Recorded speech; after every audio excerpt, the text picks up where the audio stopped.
Syukur alhamdulillah, marilah sama-sama kita ucapkan kepada Allah Subhanahu wa taala.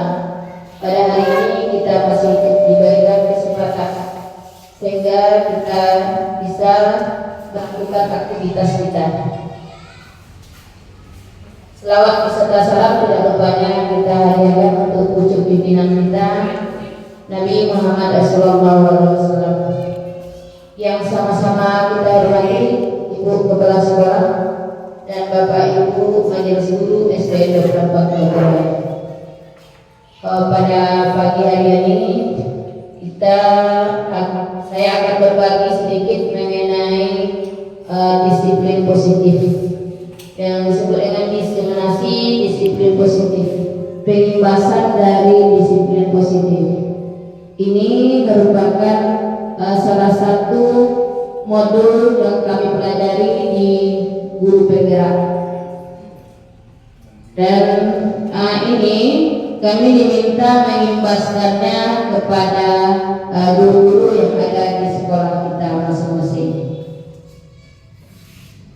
Nah, adapun agenda kita pada hari ini, yang pertama ada pembukaan, yang kedua sambutan dari kepala sekolah, yang ketiga yaitu penyampaian materi diskriminasi budaya positif, nanti ada refleksi, dan terakhir ada penutup. Nah, sekarang kita sudah sampai ke poin yang ketiga, yaitu penyampaian materi diskriminasi budaya positif. Dan ini mungkin tidak perlu lagi ya. Perkenalkan, saya Zulekni SPD, CGP Angkatan 11 dari Kabupaten Pesisir Selatan. Adapun yang menjadi tujuan kegiatan kita pada pagi hari ini adalah yang pertama yaitu melengkapi tugas saya sebagai calon guru penggerak untuk melakukan diseminasi kepada rekan sejawat. Yang kedua, tujuannya adalah menambah pengetahuan kita tentang budaya positif. Ada beberapa yang akan kita bahas di sini. Yang pertama mengenai disiplin positif dan nilai-nilai kebaikan universal. Ada sebuah kegiatan pemantik atau pertanyaan pemantik. Ini bisa Bapak Ibu lakukan. Pertanyaannya atau kegiatannya adalah Anda dan teman Anda akan melakukan kegiatan cobalah buka. Cobalah buka. Tugas Anda adalah mengepal salah satu tangan Anda. Mengepal salah satu tangan Anda. Coba Anda bayangkan bahwa Anda menyimpan sesuatu di dalam tangan ini. Sesuatu yang sangat berharga di dalam tangan kita. Anda perlu menjaganya dengan sekuat tenaga Anda. Itu adalah sesuatu yang berharga. Nah, karena begitu pentingnya untuk kehidupan Anda. Sekarang tugas dari teman yang sebelah kita adalah merayu kita. Merayu kita untuk membuka tangan kita. Mungkin dengan bentakan, dengan hardikan. Buka tidak? Ayo buka. Gitu. Dengan hardikan dan bentakan. Nah, atau dengan tunjukkan. Bukalah. Nah, segan sama saya. Tidak boleh saya membukanya, tidak boleh saya lihat. Nah, ketika itu dilakukan oleh teman kita, apa yang akan kita lakukan?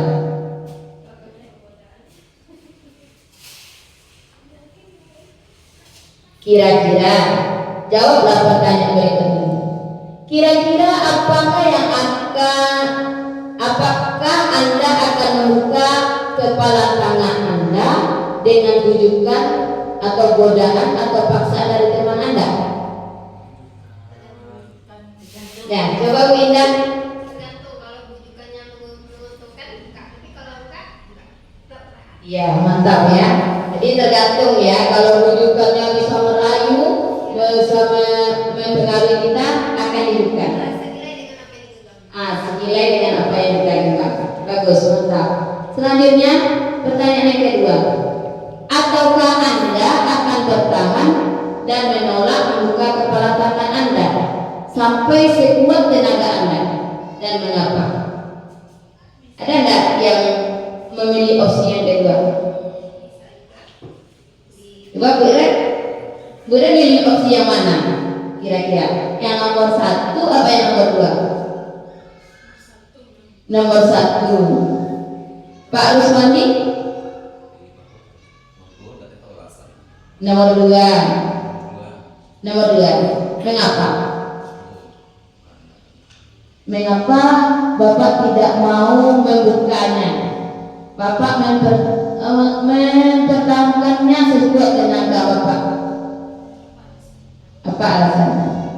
Saya akan mempertahankan apa yang telah saya berikan itu kan sama yang kita yang dimiliki kan, dan pokoknya berusaha mati-matian untuk mempertahankan supaya orang lain tidak tahu, karena pegang prinsip saya gitu. Iya, jadi Bapak memegang prinsip Bapak. Dan karena sudah dua jawabannya, ada yang membuka tergantung dengan godaannya apa, bukannya apa. Ada juga yang tidak akan mau membuka, seperti apapun bujukannya, saya tidak akan membukanya, karena itu adalah prinsip saya, keyakinan saya. Iya, coba kita lihat jawabannya.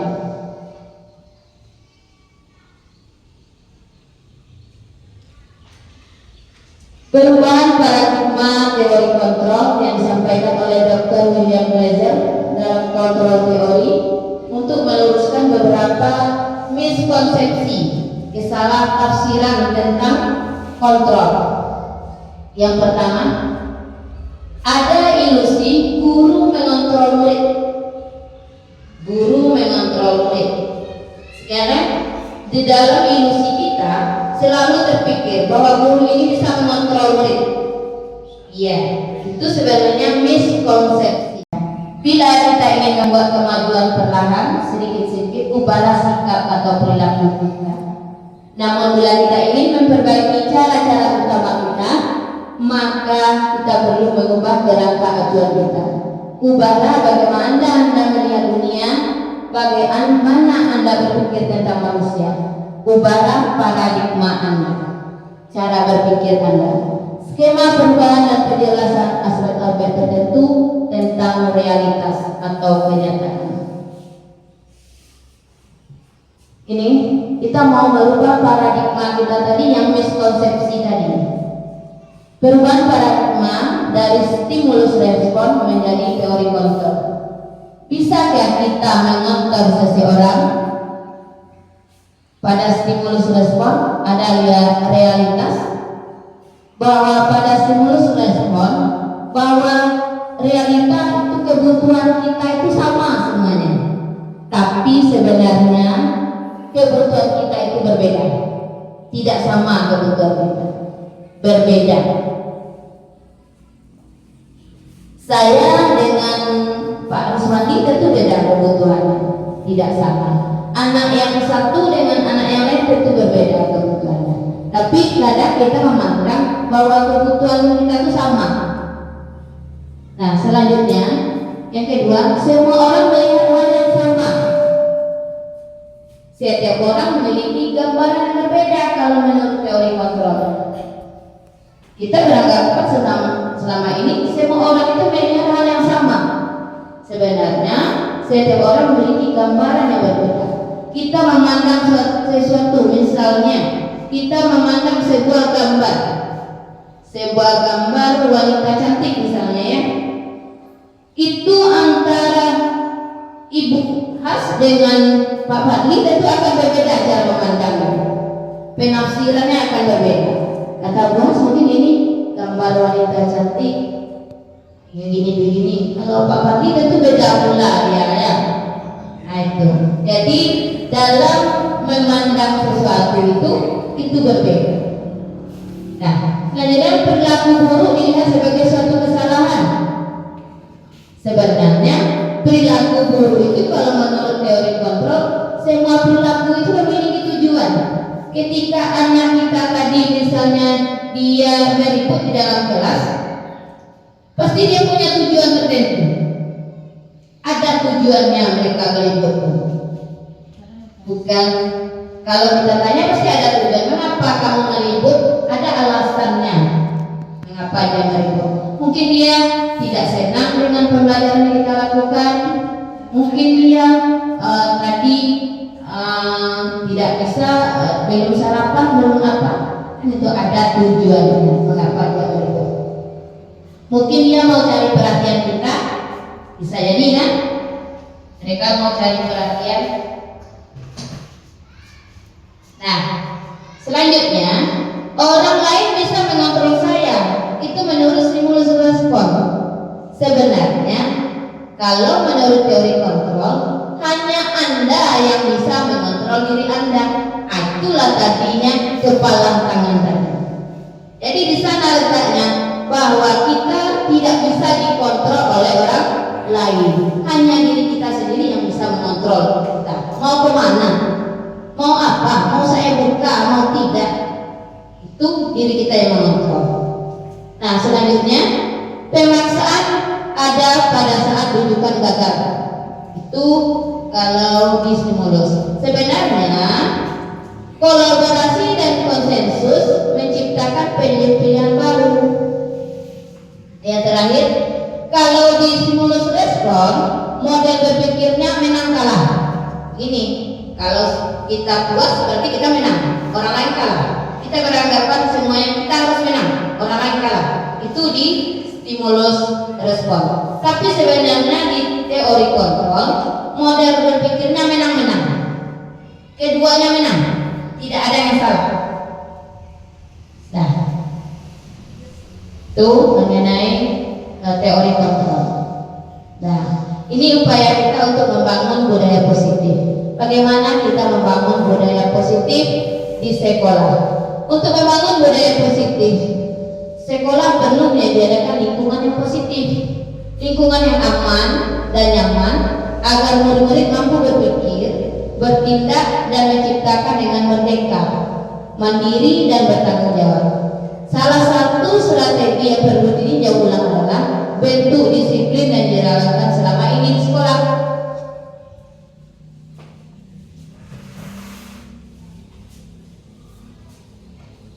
Bentuk disiplin yang dijalankan selama ini di sekolah kita.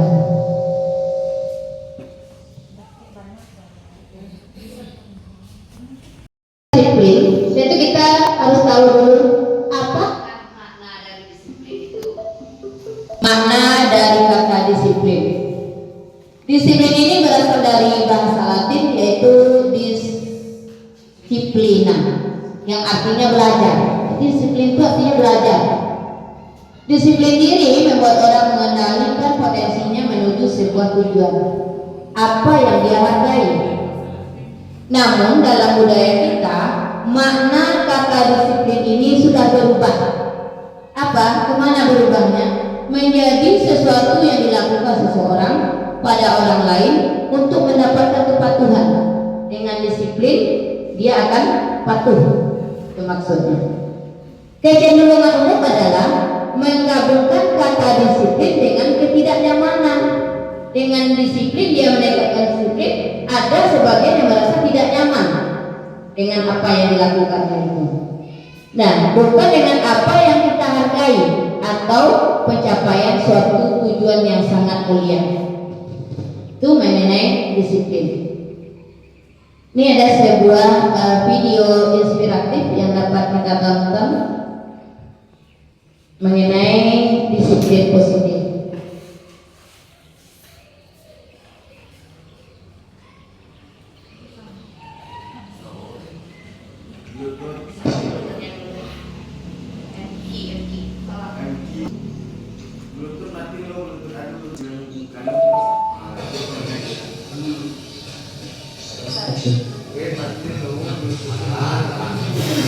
Ini kira-kira sampai ini ya.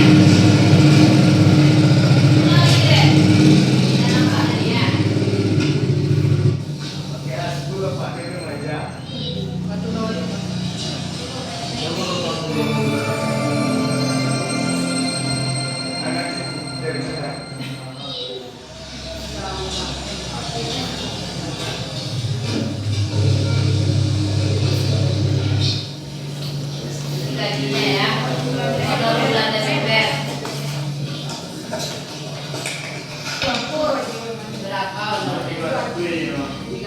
ribu. Desember bayar. Bayar kuota rumah ya. Rumah.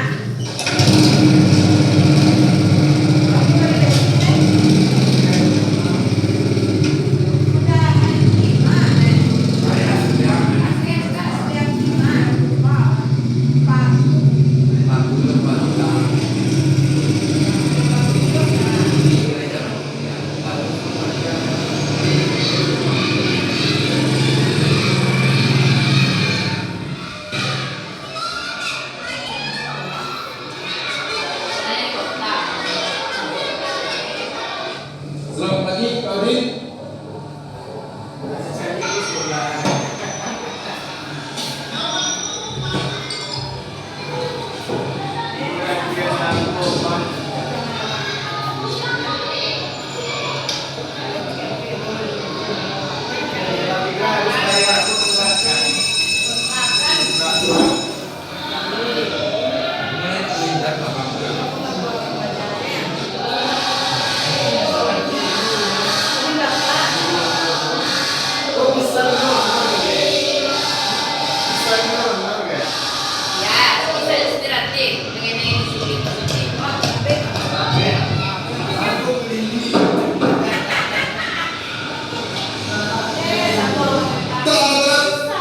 Jam berapa sekarang? Silakan, kita sini. Anak lagi. Bebas nih anak. Dengar, dengar. Ini kerja. Lah, jangan dulu. Tapi kan memang ada kesalahan. Iblah. Jangan kembali. Ujian sekali. Belajar biasa. Pak, terus dah. Berat. Dengar kalian.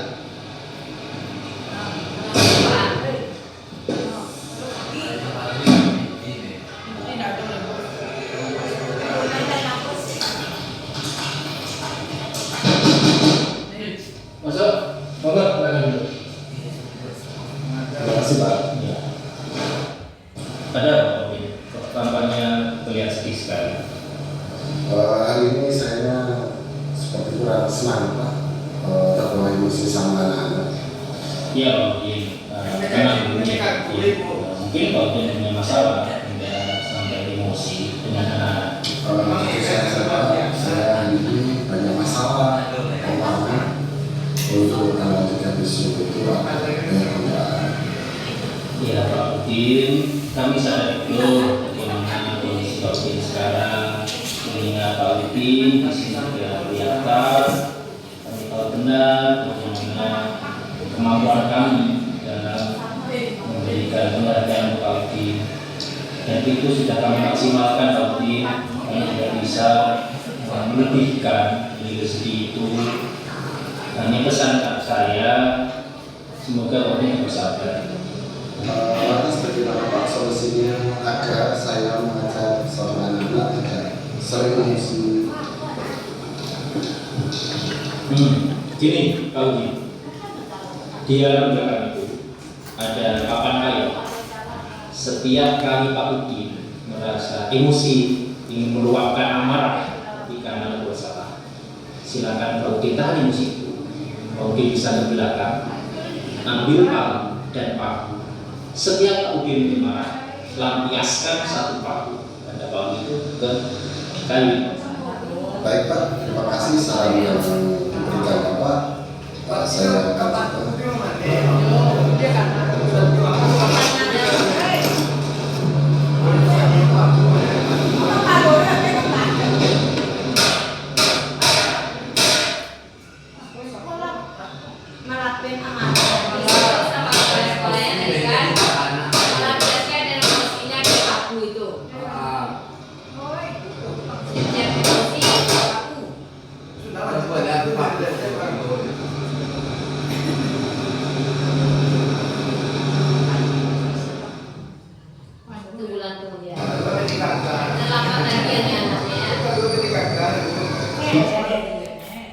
Nah, dari video tadi, apa yang bisa kita ambil? Apa yang bisa kita ambil dari video tadi mengenai disiplin? Dengan angka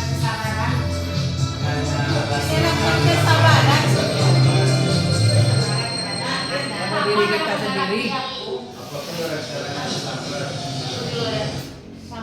Nah, jadi dari video yang tadi itu, kira-kira apa yang bisa kita ambil dari sini? Ya. Yang bisa saya ambil tidak pertama tidak mencampur adukan masalah pribadi dengan anak urusan sekolah profesional ya. Yang kedua lebih meningkatkan rasa sabar di dalam hati dan boleh menggunakan media untuk melepaskan emosi tersebut. Banyak. Iya, bagus.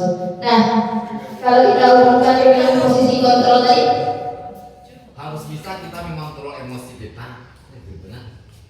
kita harus bisa mengontrol emosi kita. Dan dari sana kita dapat lihat bahwa kita tidak bisa mengontrol orang lain. Kita yang harus mengontrol diri kita sendiri.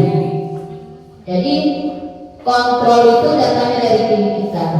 Disiplin itu dimulainya dari kita sendiri, bukan dari orang lain.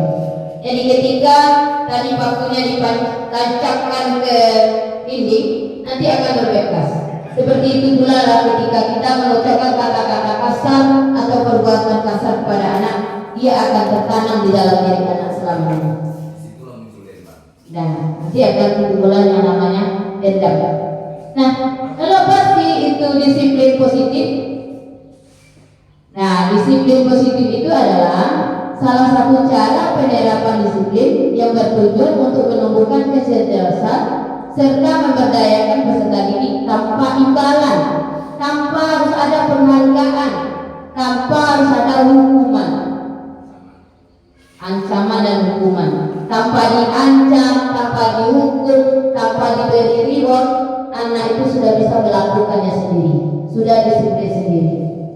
Nah, sebagai pendidik, tujuan kita adalah menciptakan peserta didik yang memiliki disiplin diri sehingga mereka berperilaku mengacu pada nilai-nilai kebajikan universal dan memiliki motivasi intrinsik dalam berubah perilaku ke arah yang lebih baik. Motivasi intrinsik, motivasi yang datang dari dalam dirinya sendiri tanpa adanya iming-iming reward, tanpa adanya hukuman. Nah, nilai-nilai kebajikan, nilai-nilai kebajikan universal.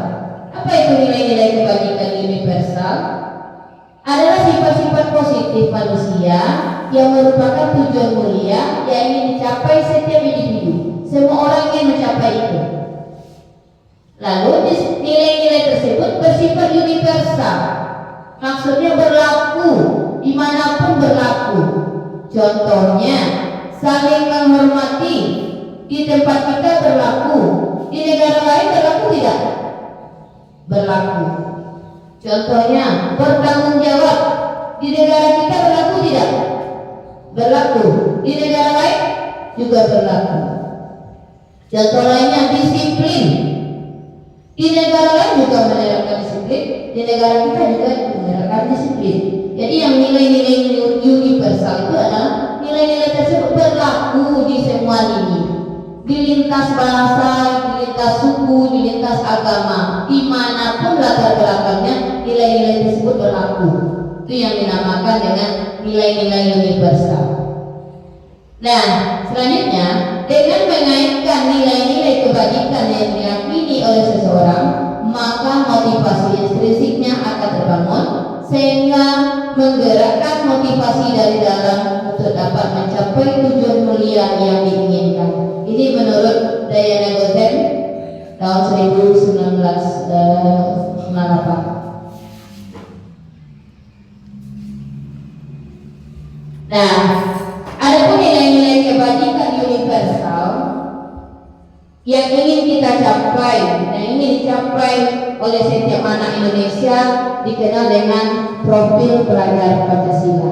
Kita ingin mewujudkan anak-anak Indonesia yang berprofil pelajar Pancasila. Ada 6 profil pelajar Pancasila: beriman bertakwa kepada Tuhan Yang Maha Esa, berkebinekaan global, mandiri, gotong royong, bernalar kritis dan kreatif. Dan selanjutnya kita lanjut ke apa itu motivasi. motivasi, hukuman dan penghargaan serta restitusi.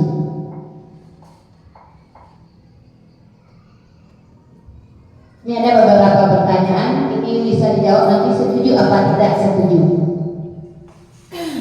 Pertanyaan pertama, hukuman di sekolah dapat mendisiplinkan anak. Setuju apa tidak setuju?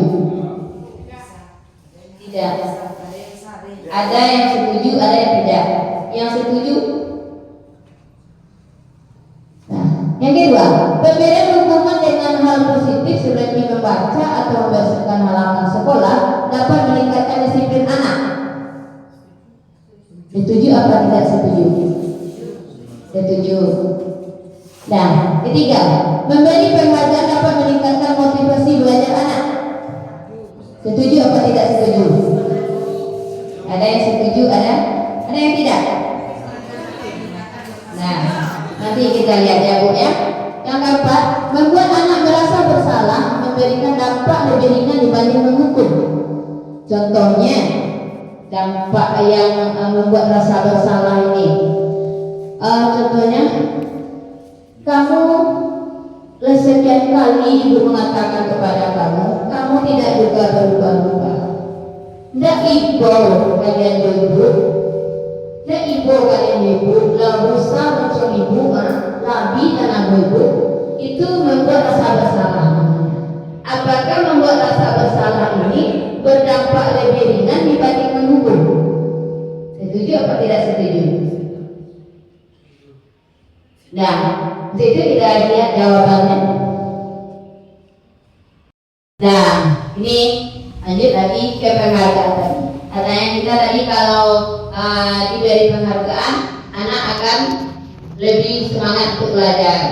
Ya, itu tadi ya dalam pertanyaan yang tadi itu. Nah, ini ada sebuah dihukum oleh penghargaan. Kenapa kita dikatakan dihukum oleh penghargaan? Tadi kita menjawab, apakah penghargaan berlaku sama dengan hukuman? Apakah penghargaan itu lebih kecil dampaknya daripada hukuman? Kan gitu tadi. Nah, ini ada pertanyaan lagi bahwa penghargaan itu berlaku sama dengan hukuman.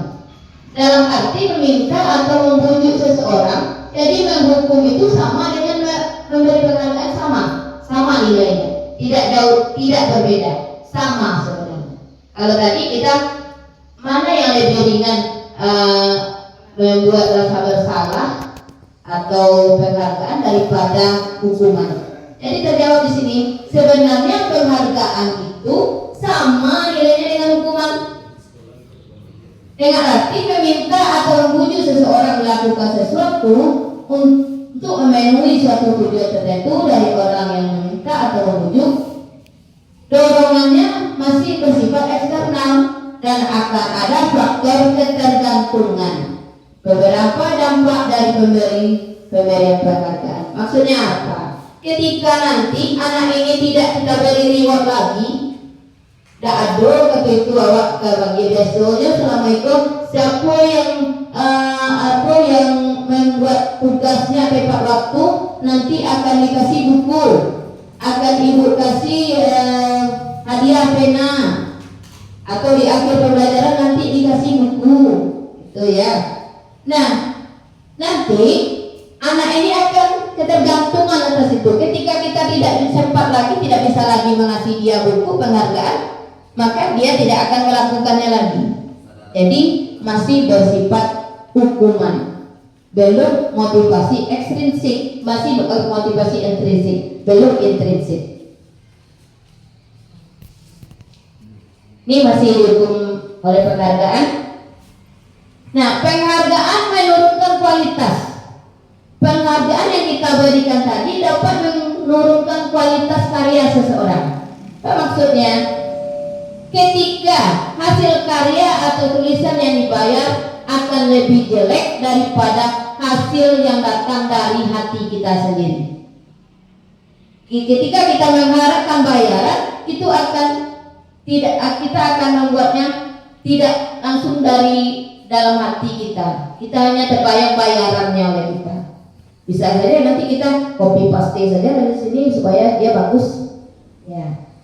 Tapi kalau datang dari diri kita sendiri, itu akan lebih baik, akan berkualitas.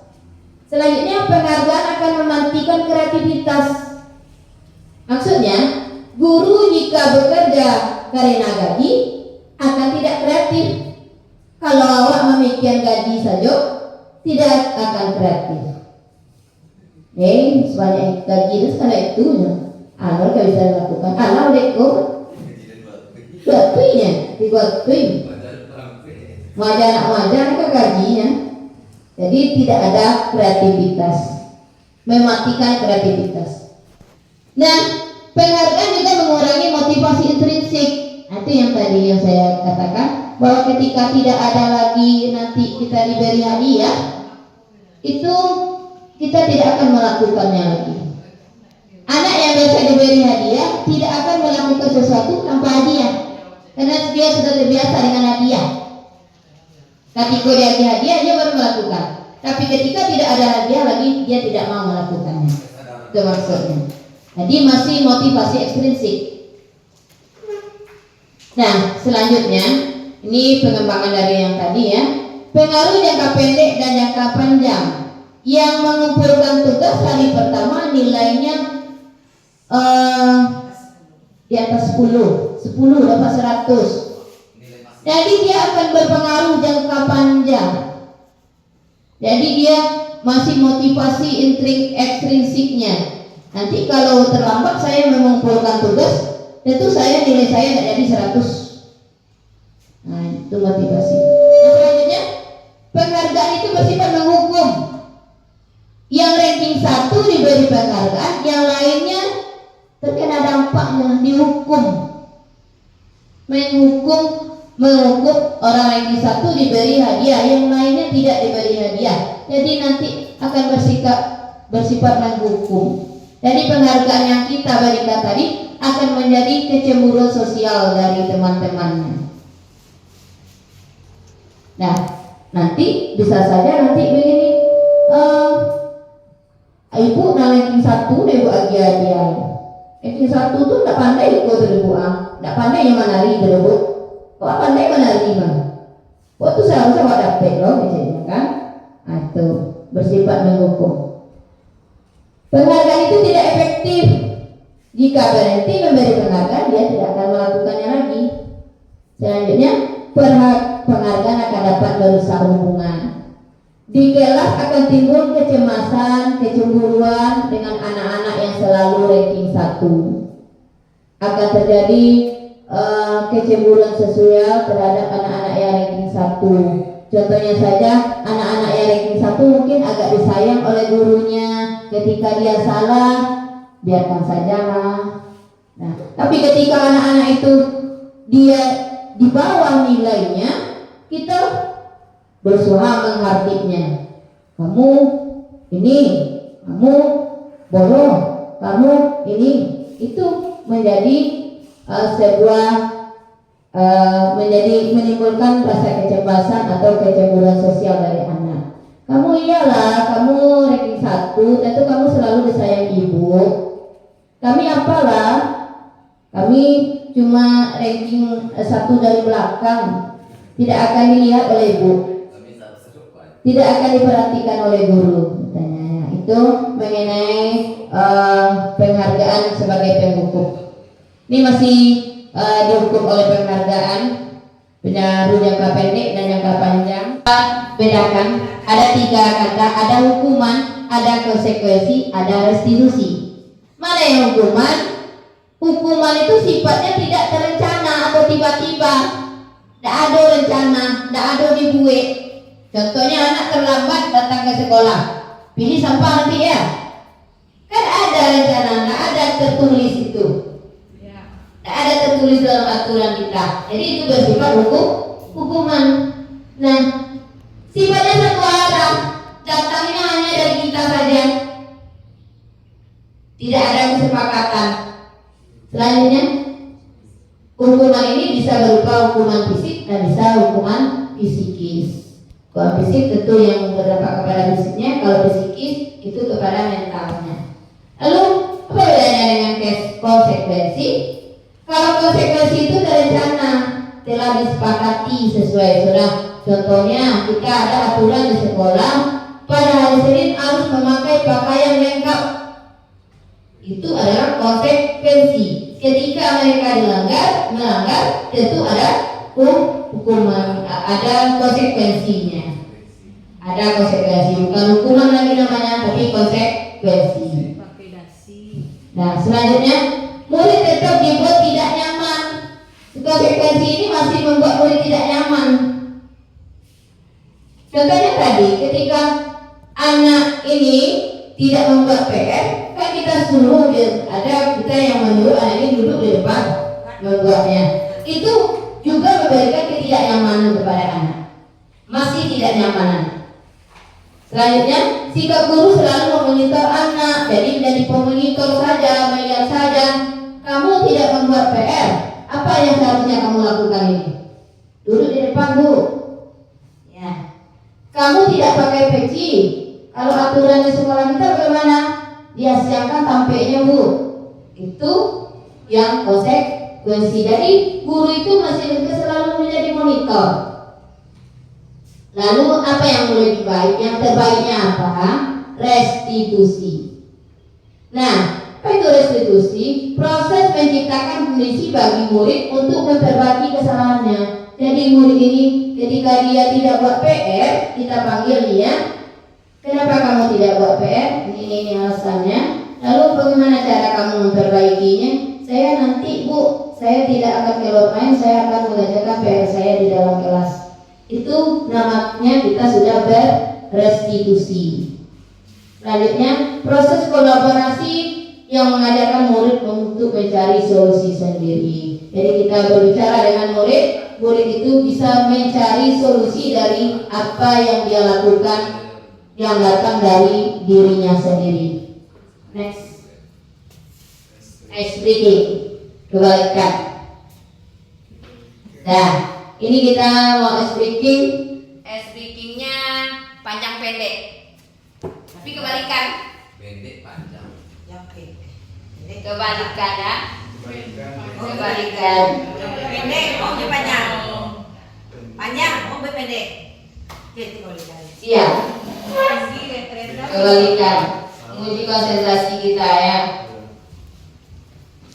Ketika disebut panjang berarti tangan kita pendek. Ketika disebut pendek berarti tangan kita panjang. Kita umpamakan ke cacing dan ular. Cacing Pendek. kan pendek, Caranya tangan kita Panjang. Ya. ular kan panjang, berarti tangan kita Pendek. pendek. Nah, bisa kita coba Bapak Ibu? Kita coba. Kita coba ya. 1, 2, 3. Cacing pendek, ular panjang. Pendek, panjang. Ular panjang, cacing pendek. Seharusnya tangannya panjang kalau yang pendek itu kan. Nah, cacing pendek, ular panjang. Ular panjang, salah Pak Uswandi ya. Seharusnya ular itu segini ya, pendek. Nah, jadi kita mengkoneksikan antara pikiran kita dengan gerakan kita, yaitu sekedar explain. Lanjut. Nah, ini yang ini banyak miskonsepsi di kita, yaitu mengenai keyakinan kelas dan kebutuhan dasar manusia. Keyakinan kelas. Kita mungkin sudah membuat keyakinan kelas. Sudah kita buat keyakinan kelas. Sudah kita buat tapi tidak tertulis dan tidak ada prosesnya. Iya, nih, lanjut.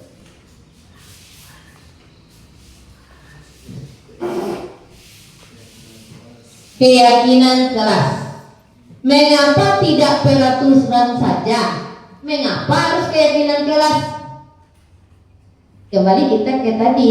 Ada tadi restitusi, ada konsekuensi. Nah, mengapa tidak peraturan saja? Mengapa harus keyakinan kelas? Mengapa kita tidak memiliki peraturan harus menggunakan helm bila mengendarai kendaraan roda 2? Mengapa kita memiliki peraturan harus menggunakan helm bila mengendarai kendaraan roda 2? Jawaban kita, mengapa kita punya peraturan seperti itu? Supaya terjaga keselamatan, atau ingin menghindari polisi, menghindari razia. Lanjut. Kedua, mengapa kita memiliki peraturan membuang sampah di tempatnya? Agar lingkungan bersih. Yang ketiga, mengapa kita memiliki peraturan harus ada datang tepat waktu pada saat mengikuti pelatihan? Supaya nah, untuk mendukung motivasi intrinsik, kembalikan ke nilai-nilai keyakinan tadi, karena akan lebih menggerakkan seseorang dibanding mengikuti serangkaian peraturan-peraturan ini. Kesepakatan kelas ini itu ditandatangani oleh semua warga kelas. Disuruh anak itu menandatangani. Dan juga gurunya juga menandatanganinya, karena ini adalah keyakinan atau kesepakatan kita bersama. Nah, selanjutnya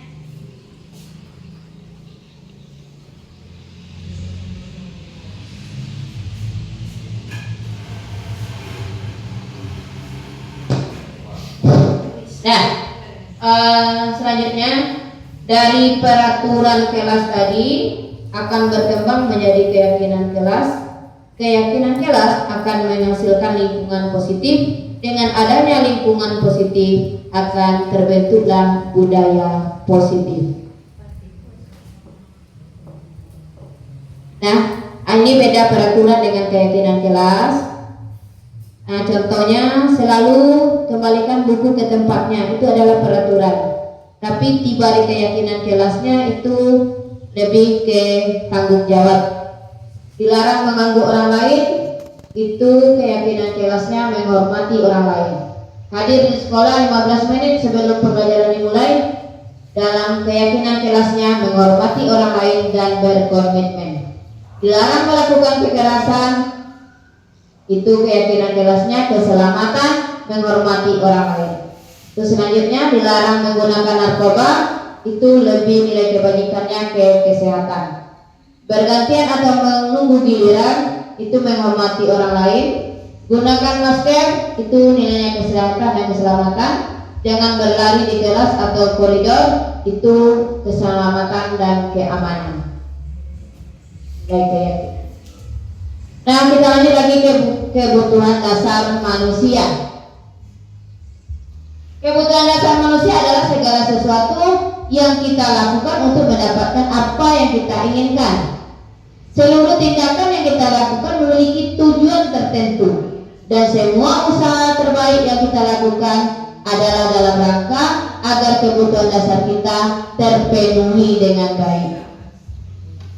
Apa itu kebutuhan dasar manusia? Nih, ada ini bahasanya bahasa Inggris ya.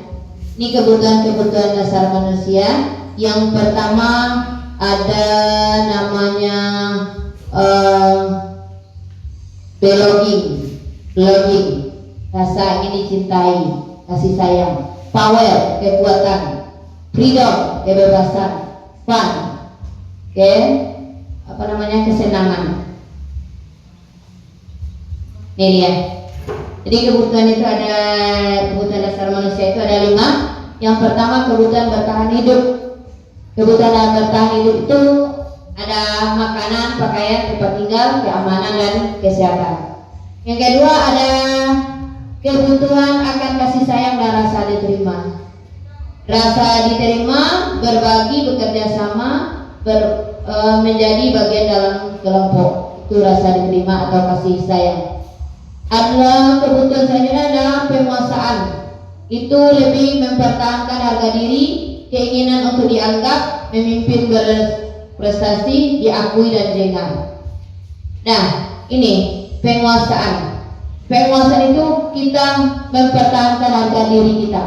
Tuh masuk ke penguasaan. Ketika kita ingin makan, ingin tempat tinggal, ingin keamanan, itu kebutuhan bertahan hidup. Ketika kita ingin rasa kasih sayang, rasa diterima, itu adalah kebutuhan akan rasa kasih sayang. Selanjutnya adalah kebebasan. Kita ingin bebas, mandiri, memiliki pilihan, mencoba hal yang baru, mampu mengendalikan arah diri. Dan terakhir adalah kebutuhan dasar kesenangan, bermain, humor, antusias, dan tertawa. Nah, ini kira-kira apa ini kebutuhan dasarnya ini? Pertama, ibu guru bilang, aku tidak boleh bersenandung saat mengerjakan tugas. Katanya kelas harus tenang, tidak ada suara. Padahal kan aku suka dan senang menyanyi. Ini kebutuhan dasar yang ingin dia penuhi apa ini? Kesenangan. Kedua, ibu guru tidak menyapa aku hari ini. Padahal aku pakai jepit rambut baru. Kebutuhan apa ini? Perhatian atau kasih sayang dan rasa dicintai. Ketiga, aku bosan. Masa belajarnya cuma gitu-gitu aja, dengarin ibu guru aja. Nih, kebebasan mereka, dia merasa tertekan ya, merasa dihukum. Nah, aku sebel, gambarku tidak rapi. Malah ibu guru nunjukin ke teman-temanku di depan kelas. Masa apa dia ini? Satu lagi tadi.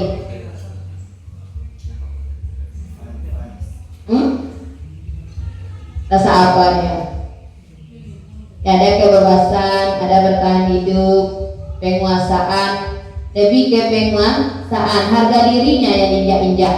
Ketika gambarnya jelek di depan pula, di depan papan tulis, di pajak pula depan, tentu harga dirinya terinjak-injak. Masa malu dia. Ya. Selanjutnya 5 posisi kontrol dan segitiga restitusi. Nah, ini posisi diri kita. Posisi kita sebagai seorang guru. Yang pertama, posisi penghukum. Nah, ketika kita menghardik, membujuk, menyakiti, menyindir, itu kita berada pada posisi penghukum. Selanjutnya, membuat orang merasa bersalah, berceramah, mengatakan sesuatu. Ibu kecewa dengan kamu. Kamu saja yang akan ibu berbagi. Kamu saja. Kecewa sekali ibu sama kamu. Sudah berbusa muncul ibu, sudah berbusa, sudah habis suara ibu. Kamu tidak juga mengerti. Itu kita rasa bersalah. Lalu posisi kita sebagai teman, membuat alasan-alasan untuk murid. Nanti ibu itu akan memaafkan kita, atau dia berkata, maafkan saya ya bu. Kalau teman, saya berpikir bapak ibu teman saya. Nanti ketika kita menyalahkan dia akan berkata, saya pikir apa dia ibu kawan awak, biro indah. Itu dia terpikir. Nah, lalu kalau pemantau, berapa banyak bintang yang saya harus peroleh, berapa halaman yang harus saya tulis, itu kalau pemantau. Nah, kalau yang manajer, bagaimana caranya saya bisa memperbaiki keadaan itu. Dan tadi yang sudah saya sampaikan tadi, ketika saya menangani kasus anak kelas 6 tadi, dia sudah bisa sendiri bahwa dia akan memperbaikinya, tidak akan membuatnya. Dampak pada murid, kalau penghukum ini dia akan sering mengulangi kesalahan itu lagi. Dia tidak akan berefek jera atau berefek apa kepada dia. Dia akan mengulang lagi. Dia bertanya saja, orang yang terlambat setiap hari itu saja kan? Karena kita hanya menghukumnya, kita menghukum dia memilih sampah. Nah, dia akan berulang kembali. Kalau merasa bersalah, dia akan merasa rendah diri. Jika melakukan itu, sabar Pak Ibu, lah ya. Lalu kalau teman, dia akan lemah, tidak mandiri dan akan tergantung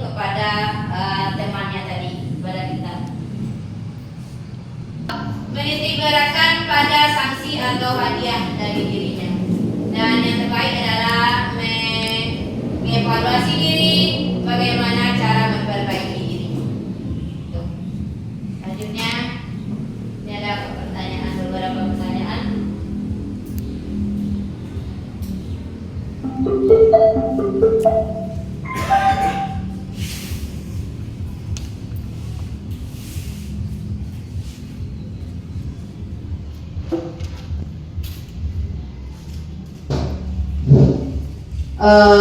Ini ada pertanyaan-pertanyaan, siapa yang mengatakan itu? Saya kecewa sekali dengan kamu.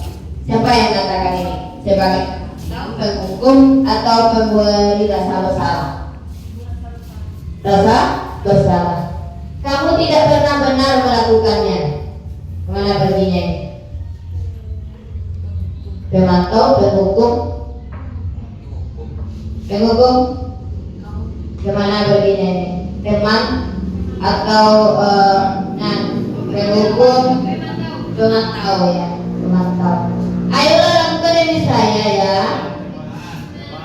Teman, apakah kamu mau mendapatkan sedikit bintang hari ini? Kemana ini tadinya nih? Posisinya apa itu? Penghukum, bintang. Dia mengharapkan bintang. Penghargaan. Kemana dia perginya tadi itu? Pemantau ya. Nah, lanjut. Bagaimana kamu bisa menyelesaikan masalah ini? Manajer. Lanjut.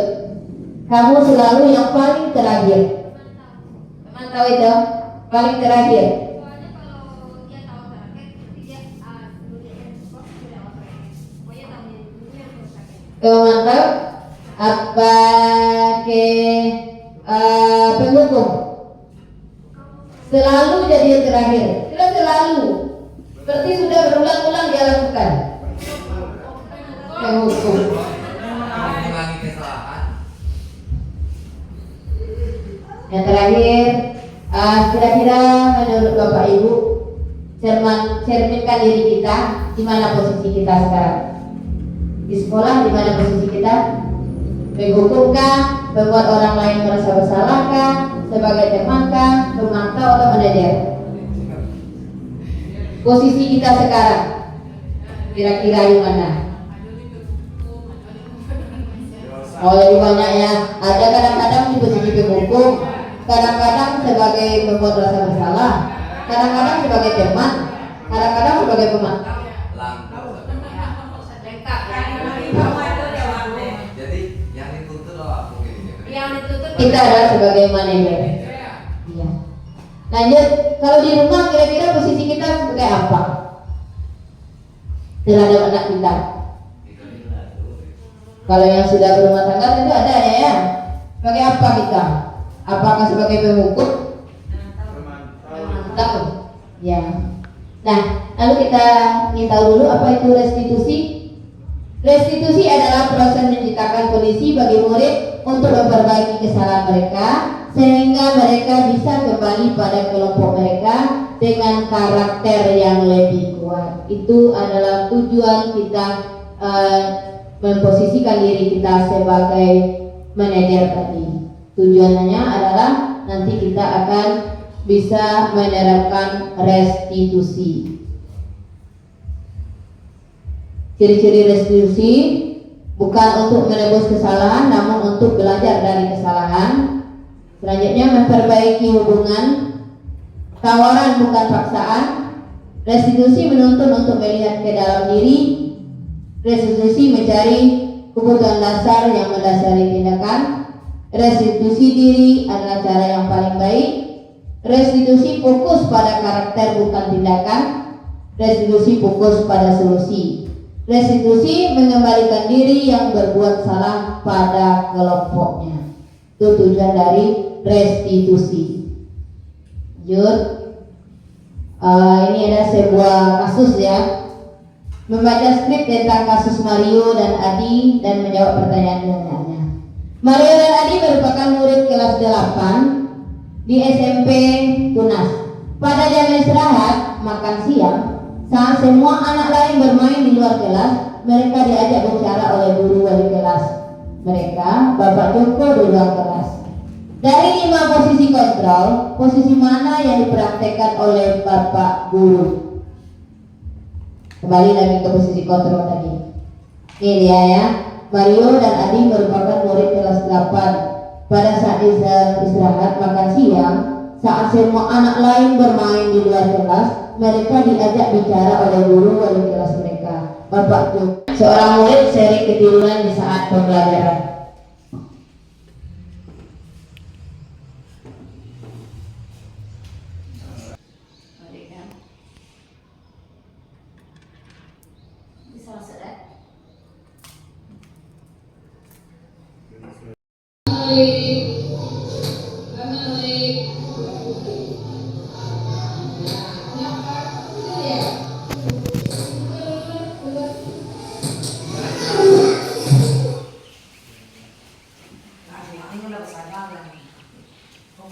Mari kita simak penerapan segitiga restitusi dalam menyelesaikan masalah.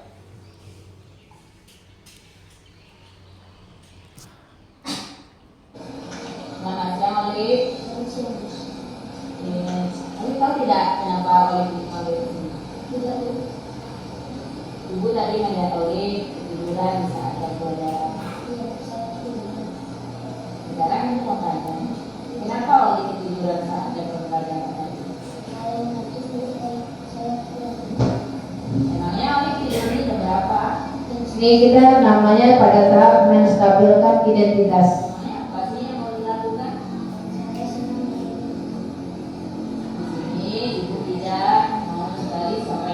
Ini validasi tindakan yang salah. Ibu tahu, Olip senang bermain game, senang bermain HP. Ibu juga senang bermain game dan bermain HP. Ibu tidak akan menyalahkan Olip.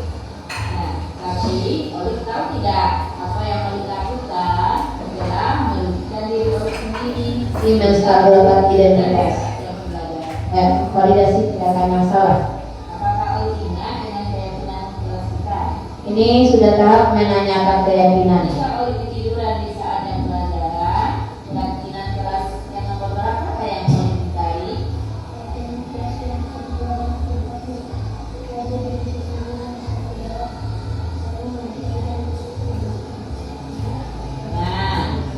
Nah, Olip sudah ingat dengan keyakinan dilakukan. Mulai dari sekarang, Olip harus bertindak sesuai dengan keyakinan kelas yang telah kita untuk memperbaiki kesalahan yang telah Olip lakukan. Ini kita menanyakan solusinya kepada murid.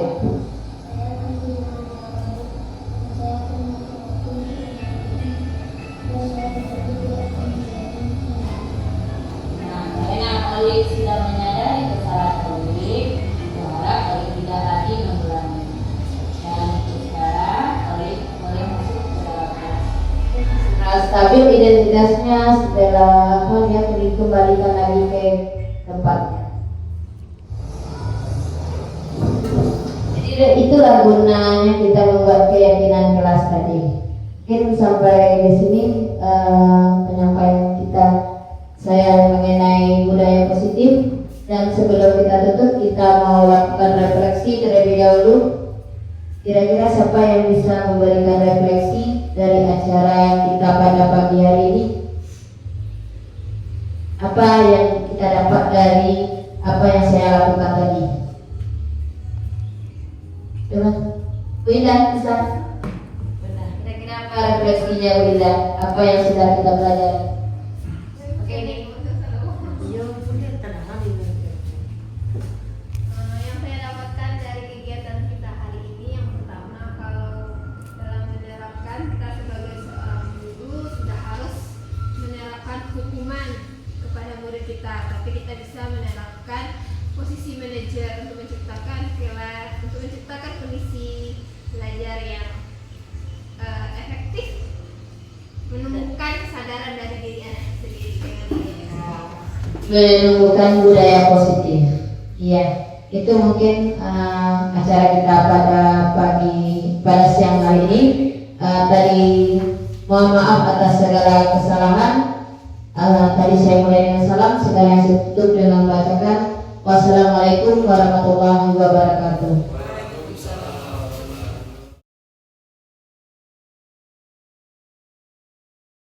Assalamualaikum warahmatullahi wabarakatuh.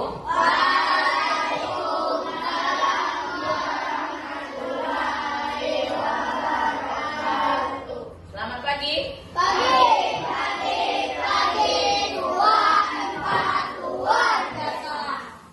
Pada hari ini kita akan membuat keyakinan kelas. Anak ibu tahu apa itu keyakinan kelas? Apa itu? Perjanjian. Apa lagi? Peraturan. Ya. Keyakinan kelas itu adalah suatu kesepakatan kita untuk membuat kelas kita ini menjadi aman, nyaman, dan menyenangkan. Nah, dengan adanya keyakinan kelas, kita akan bertindak sesuai dengan keyakinan yang telah kita buat.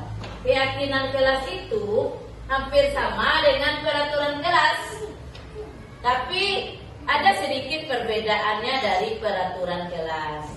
Kalau peraturan kelas itu datangnya dari pihak sekolah atau dari pihak guru. Nah, tapi kalau keyakinan kelas datangnya dari kita. Kita yang membuat keyakinan kita sendiri. Bagaimana kelas kita ini menjadi aman, menjadi nyaman dan menyenangkan bagi kita semua.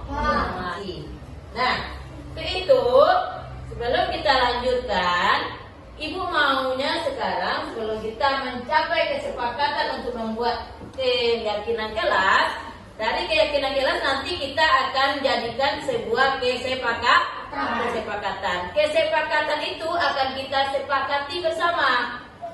Kita tanda tangani bersama. Itu sebagai kesepakatan kita untuk menghadirkan kelas kita yang aman dan nyaman. Nah, untuk itu sekarang ibu akan membagikan kertas. Ada kertas kecil nih, kertas warna-warni ini. Anak ibu di sini nanti akan menulis kelas yang seperti apa yang anak ibu inginkan. Nah, contohnya kita pengennya kelas kita ini kelas yang bersih. Jadi itu di sini dibuat menjaga kebersihan kelas.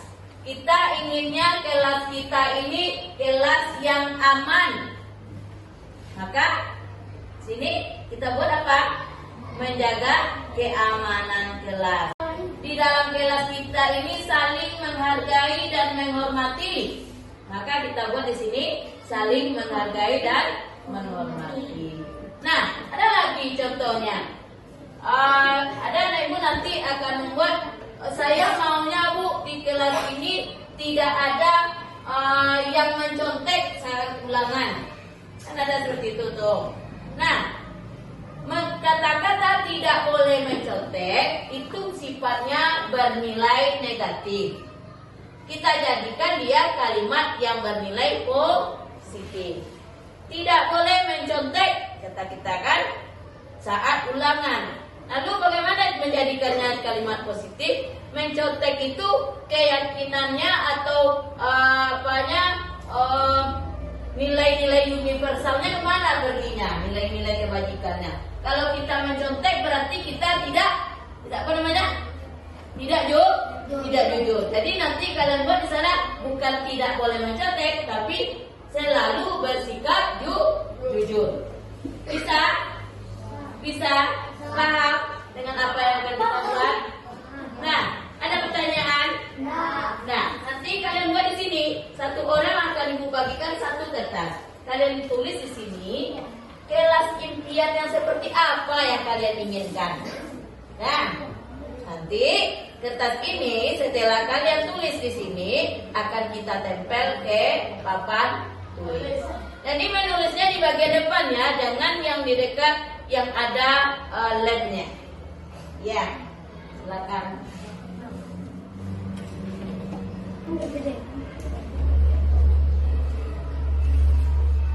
Silakan diambil pulpennya, ditulis di sini. Tulis.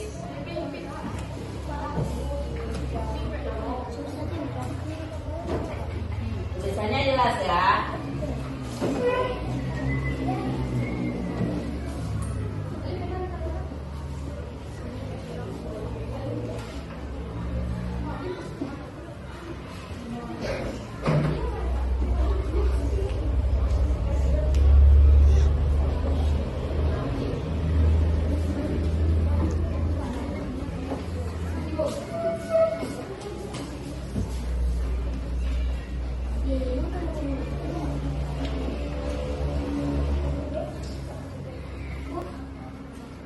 Tulis keyakinan atau kelas impian kita yang seperti apa?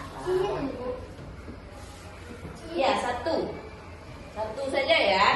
Satu keyakinan atau satu nilai kebajikan yang harus kita terapkan di kelas kita ini.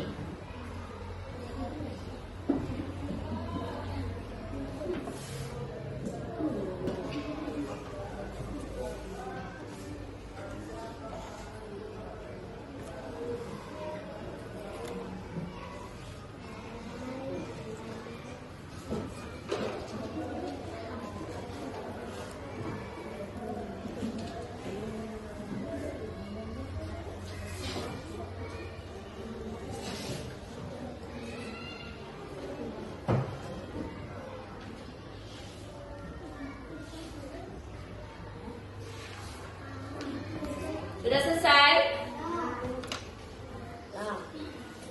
Yang sudah selesai boleh tempel ke papan tulis. Menempelnya di sini, Nak.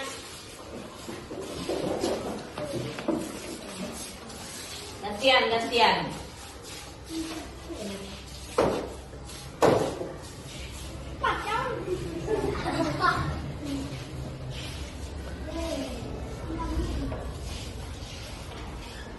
Ini. Nah, yang sudah selesai menempel, silakan duduk ke tempatnya.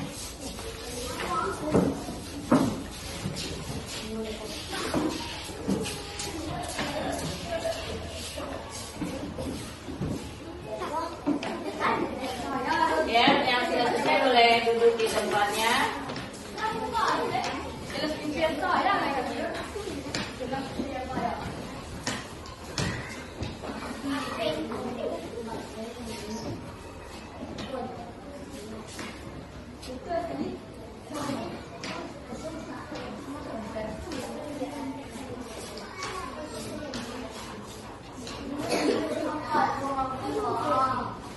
Sudah semua?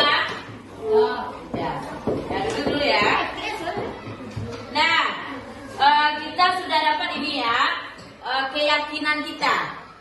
keyakinan kita atau kelas impian kita seperti apa? Kita sudah dapat.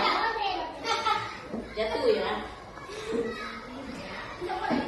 Kita sudah dapat nilai keyakinan dari diri kita masing-masing, kelas seperti apa yang kita inginkan. Kita akan mengkategorikan ini. Nanti dari yang sebanyak ini tentu ada yang sama. Keyakinannya, ada yang sama keinginannya. Nanti akan kita pisahkan berdasarkan nilai-nilai keyakinan yang kita ambil ya. Nah, sekarang Ibu lihat yang ini dulu. Tidak boleh melepas sepatu saat jam pelajaran dimulai. Nah, ini ya, tempel sini. Ini berarti ini masalah tata tertib. Selanjutnya, tidak keluar masuk saat pelajaran berlangsung. Tempel di sini. Selalu menjaga kerukunan dan ketertiban kelas. Nah, masuknya ke sini ya. Lihat. Lanjut. Tidak boleh bergerak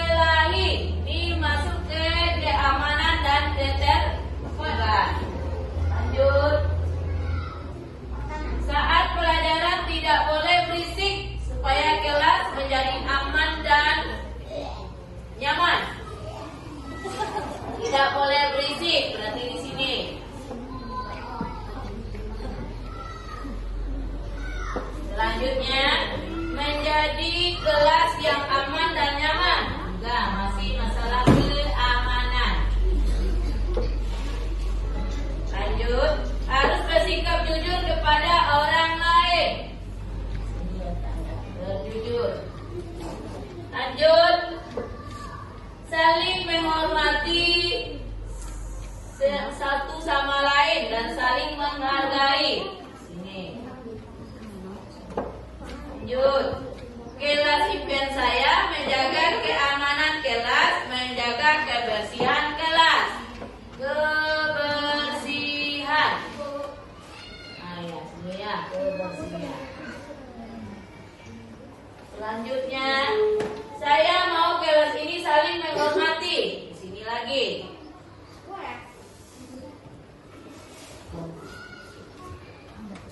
Menjaga keamanan kelas, masih di sini. Kebersihan kelas.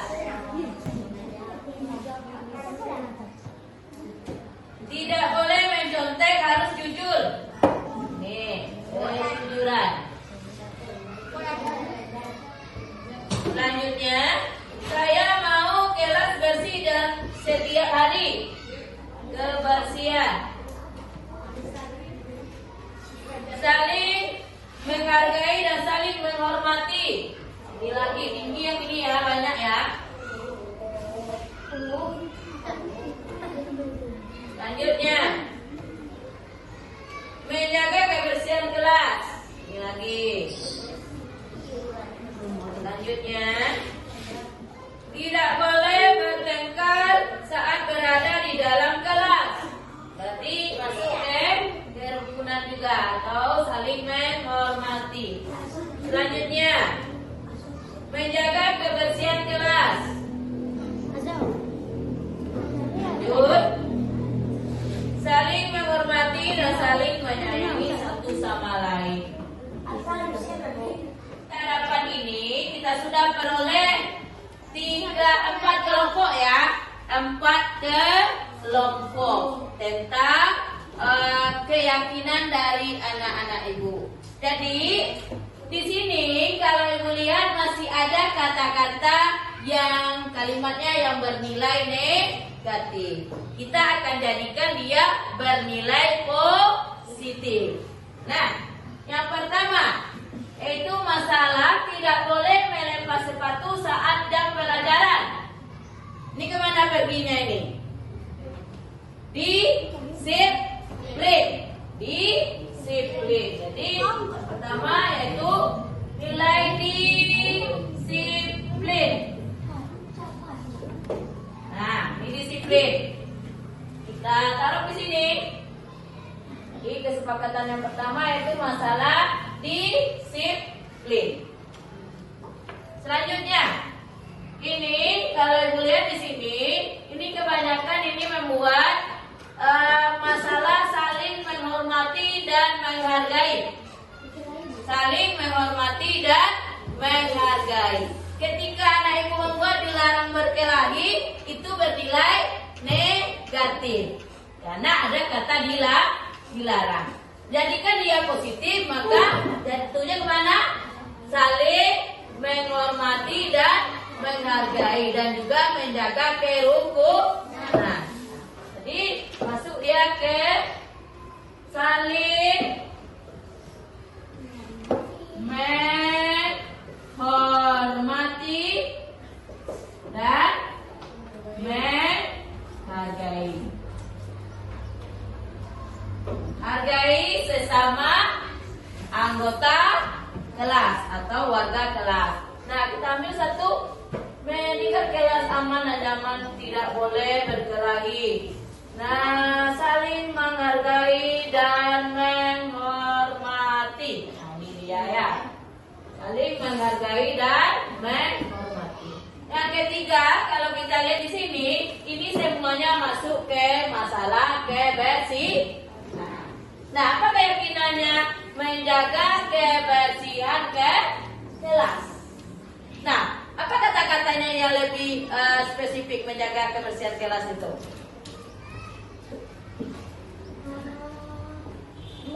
Ada rasa tanggung jawab. Jadi ini menjaga kebersihan kelas. Masuk ke nilai kebajikan atau kebajikan universalnya adalah bertanggung jawab.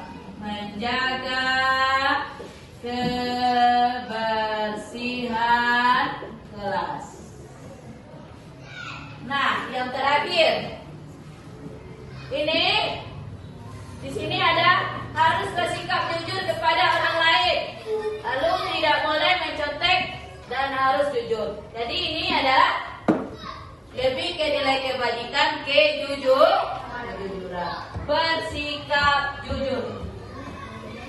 Bersikap jujur. Ini kita peroleh keyakinan kelasnya, menjaga kebersihan kelas. Lalu bersikap jujur. Jadi kita sudah peroleh 4 keyakinan kelas dan ini akan kita sepakati bersama. Yang pertama yaitu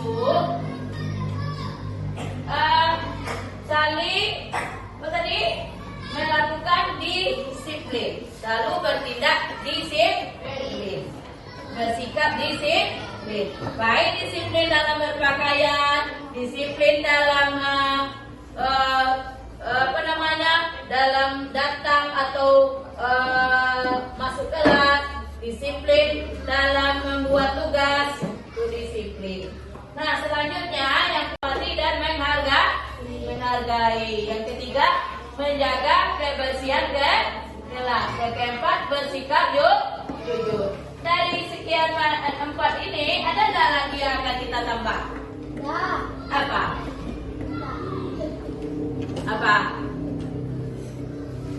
Apa yang akan kita tambah? Ada nggak yang akan kita tambah dari sini? Cukup ya. Berarti ini adalah kesepakatan kelas 6 tahun pelajaran 2024 tahun 2025. Dan ini akan dijalankan oleh seluruh warga kelas. Dan kesepakatan kelas kita ini nanti akan kita cerminkan juga saat kita berada di luar.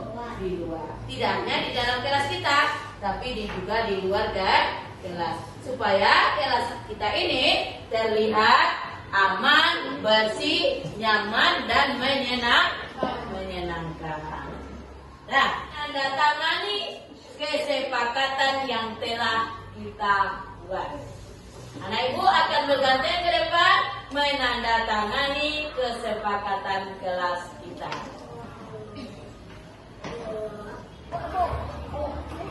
Nah, silakan yang pertama Afgan.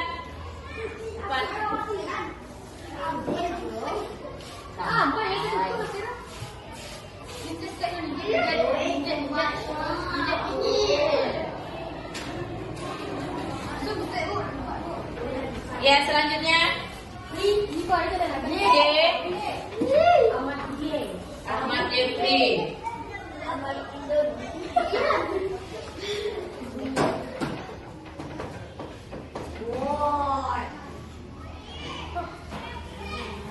Lanjut Albi.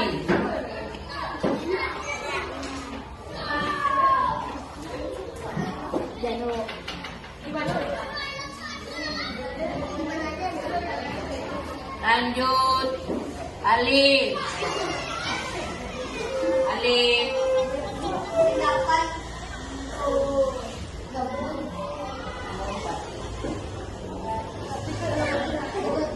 Azara.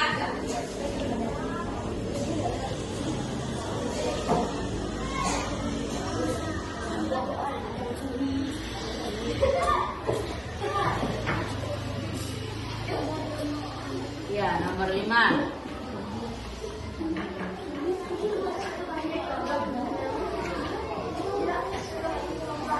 Lanjut Evelyn.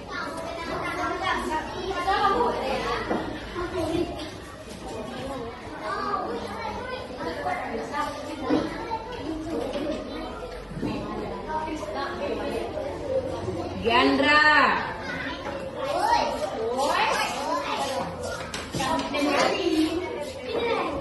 Yandra.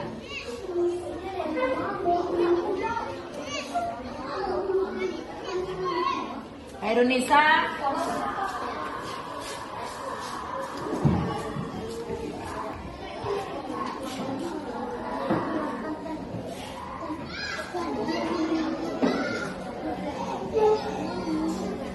Latifah.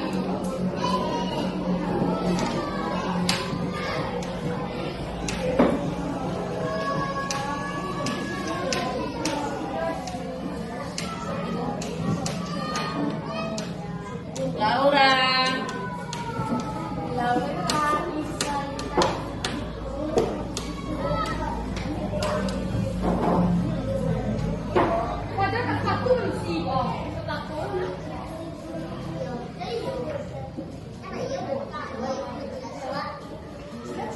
Liano.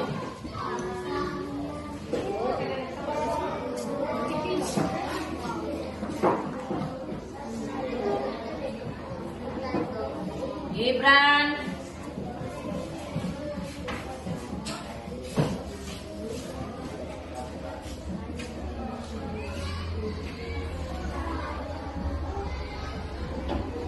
Regi.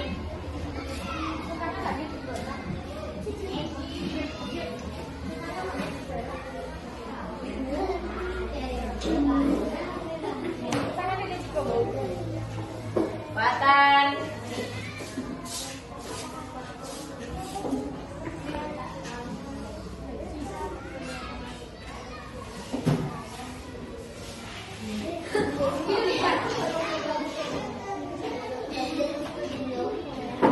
Nada.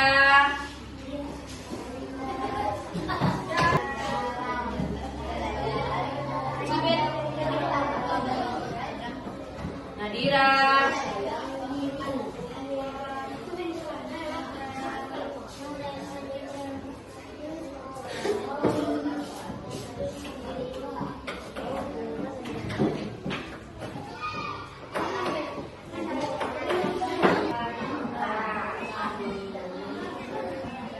Oleh.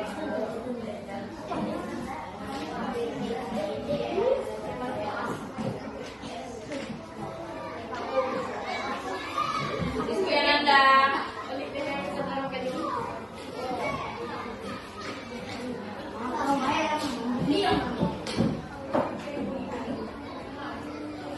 Zara Rizal.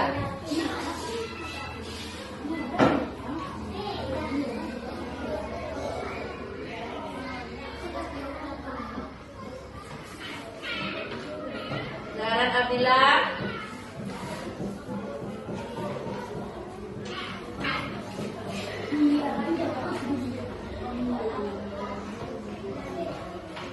Nah, jadi kita sudah menandatangani kesepakatan kelas kita. Jadi dalam pelaksanaannya nanti kita harus selalu berpedoman kepada kesepakatan yang telah kita buat. Demikian saja pembuatan kesepakatan kelas atau keyakinan kelas kita. Assalamualaikum warahmatullahi wabarakatuh.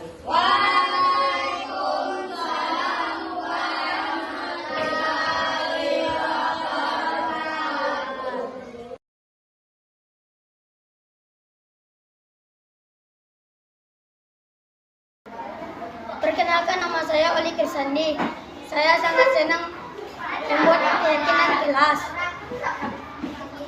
Menurut saya, keyakinan kelas itu penting karena dapat meningkatkan disiplin.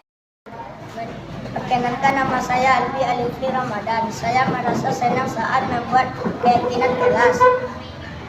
Menurut saya, keyakinan kelas itu sangat penting karena bisa membuat kelas menjadi aman dan damai. Assalamualaikum warahmatullahi wabarakatuh. Perkenalkan, nama saya Nadira. Saya merasa senang saat membuat keyakinan kelas. Menurut saya, keyakinan kelas itu penting karena dapat mengingatkan kita tentang pentingnya saling menghormati. Assalamualaikum warahmatullahi wabarakatuh.